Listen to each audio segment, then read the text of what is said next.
अरहंताणम नमो अरहंताणम नमो अरहंताणम। एक तात्विक बात हमारे कितनी व्यावहारिक बात बनती है कि विशेषावश्यक भाष्य में जिन भद्रगणी समाज श्रवण ने एक बात कही, महत्वपूर्ण बात, कि वास्तव में चंचलता या योग एक ही है, काय योग, और तो सब व्यावहारिक और सब काम नहीं करते। एक काय योग है, अगर काया को ठीक साध लो तो मन सज जाएगा, वाणी सज जाएगी और बहुत सारी बातें सज जाएगी। इतने महत्वपूर्ण सूत्र मिलते हैं अगर हम इनका ठीक उपयोग करें और काया को साध लें, काया को अच्छी तरह साध लें, काय सिद्धि कर लें और स्थिर रहना सीख जाएं, कितना बड़ा होता है। स्थिर रहने के कई प्रकार हैं। कायोत्सर्ग का एक प्रकार है ऊर्ध्व कायोत्सर्ग, स्थान जिसका नाम ठाणम, खड़े खड़े कायोत्सर्ग करना। भगवान महावीर ने ब्रह्मचर्य के उपाय बतलाए, उनमें एक उपाय बतलाया ऊर्ध्वम ठाणम ठायज्या, ऊर्ध्व स्थान, ऊर्ध्व कायोत्सर्ग। तो इससे एक रहस्य प्रकट होता है कि ऊर्ध्व कायोत्सर्ग करने से काम केंद्र की प्राण ऊर्जा संतुलित बन जाती, वह ज्यादा इकट्ठी नहीं हो पाती।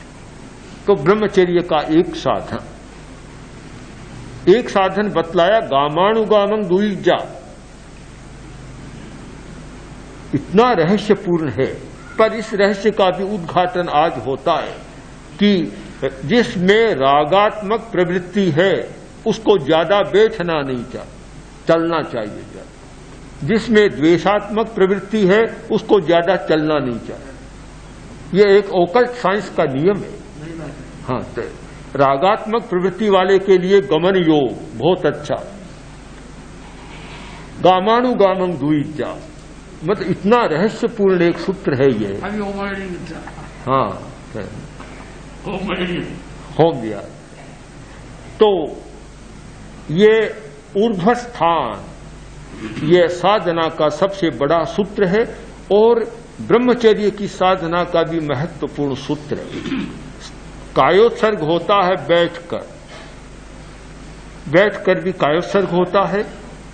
इसमें भी हमारा गुरुत्वाकर्षण कम हो जाता है। भूमि पर जैसे बैठते हैं, खड़े होते हैं, गुरुत्वाकर्षण कम रहेगा। बैठने पर गुरुत्वाकर्षण बढ़ जाता है और गुरुत्वाकर्षण भी भार पैदा करता है, किंतु कायोत्सर्ग की अवस्था में बैठे हैं तो गुरुत्वाकर्षण कम हो जाएगा। लेटकर करते हैं तो वही स्थिति बनती है।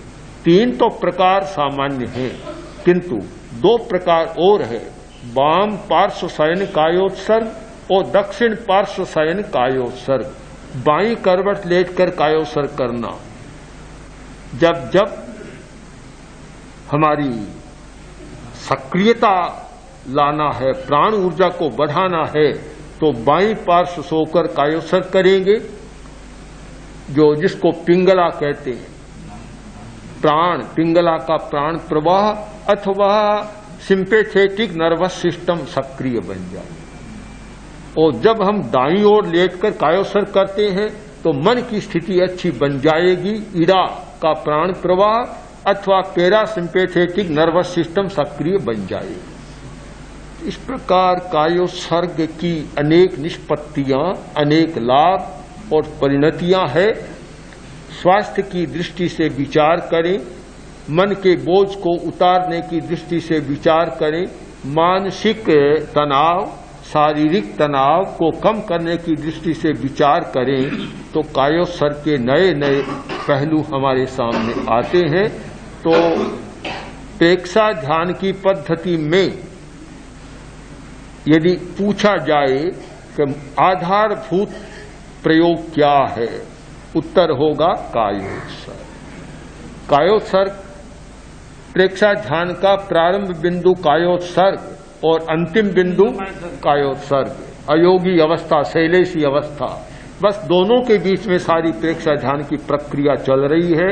तो कहा जा सकता है कि अध्यात्म की साधना का पहला बिंदु कायोत्सर्ग और चरम बिंदु भी कायोत्सर्ग।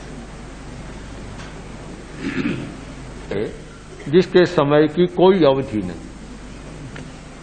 कम से कम कोई करे तो 5 मिनट को कम से कम, ज्यादा से जितना कर सके उतना बस। ये हाँ, जिसमें जितनी क्षमता सब